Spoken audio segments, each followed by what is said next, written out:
Thank you, Jürgen, for those warm, welcoming words. I do know for a fact that the French delegation... Is anyone from France in the room? Est-ce qu'il y a la France dans la salle, s'il vous plaît? Un seul. Il y a toute une délégation d'Europe, de l'équipe de France, qui sont en train de discuter quelque chose. Est-ce que quelqu'un peut chercher? Can someone go and... Jacob, can you tell the French we're about to cause a revolution and they've never missed a revolution in their life? No, because there's about 20 of them. Yeah, where? Hello, the French are known for going on strike. I'm going on strike until the French people get in this room. Do you agree? D'accord. Great. Thank you. C'est mieux, hein? Otherwise, to get in the... You can imagine, it'll be like a Jacques Tati film. Everyone has to stand up in the row, then they get in the wrong seat, then they forgot the headset, they have to go back, and then they come back in, and before you know it, I've finished. Anyway, no sign of the French. I'm still on strike. Amel, tu peux chercher? Ils sont là? I would also like to say before I start my speech, the 2 hours has not started, and I don't know, I don't know why they put the white screen down. I don't know why they put the white screen down. It was not my idea, I want to add. Hello.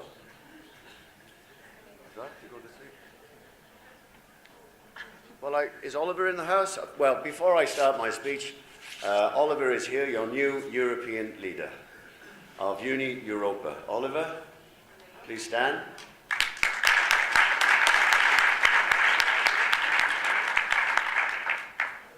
He is going to change the destiny of Europe. He's promised, he's acting, and he's standing for election in October in Toulouse. And I know it's very important that a leader just a few months away from election has to make promises. He has promised to renegotiate the Greek debt. He has promised to renegotiate the Portuguese debt. And he's promised to renegotiate the Irish debt.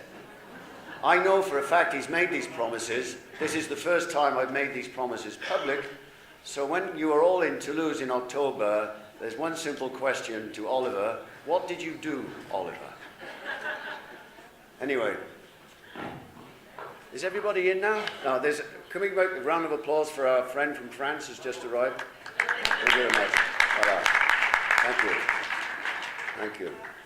I'm not sure if they're... No, I won't make any more jokes. The French delegation is larger than me. I can go on like this forever, actually. It's more fun. Ah, voilà. Ah, voilà.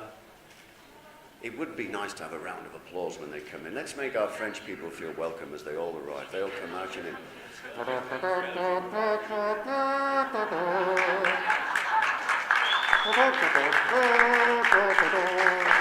It's a musical accompaniment. Voilà.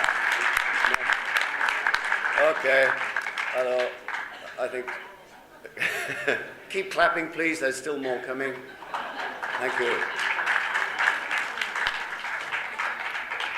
Okay. Okay. They're almost in. Yeah, big round of applause. Welcome, France. Welcome, France. Don't blame the Belgians again, please. Okay, everybody.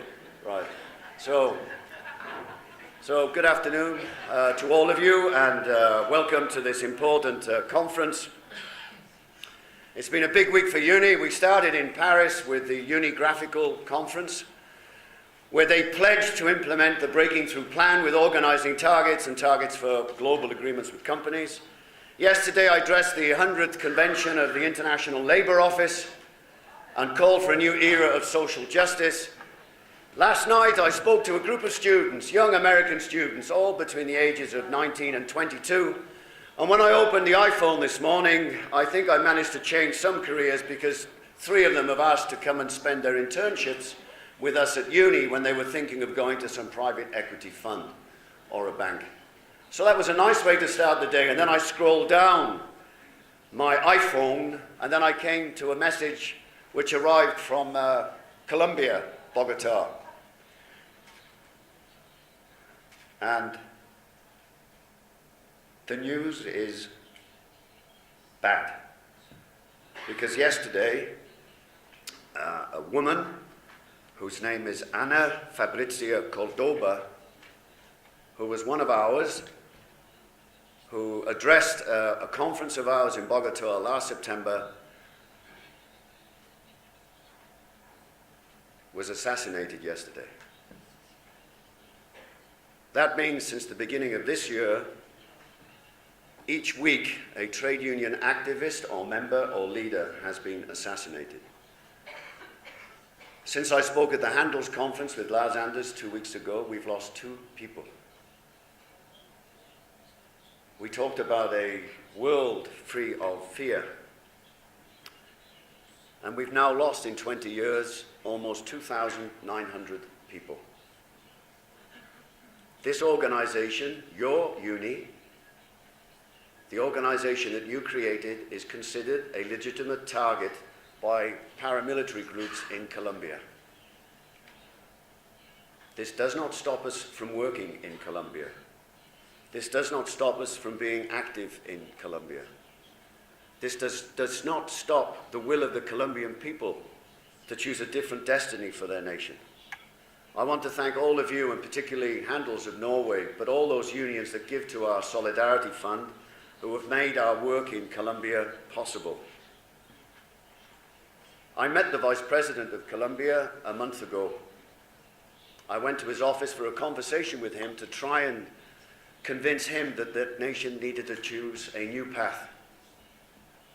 He promised that he would meet our unions in Colombia for the very first time. They are now preparing the case for change.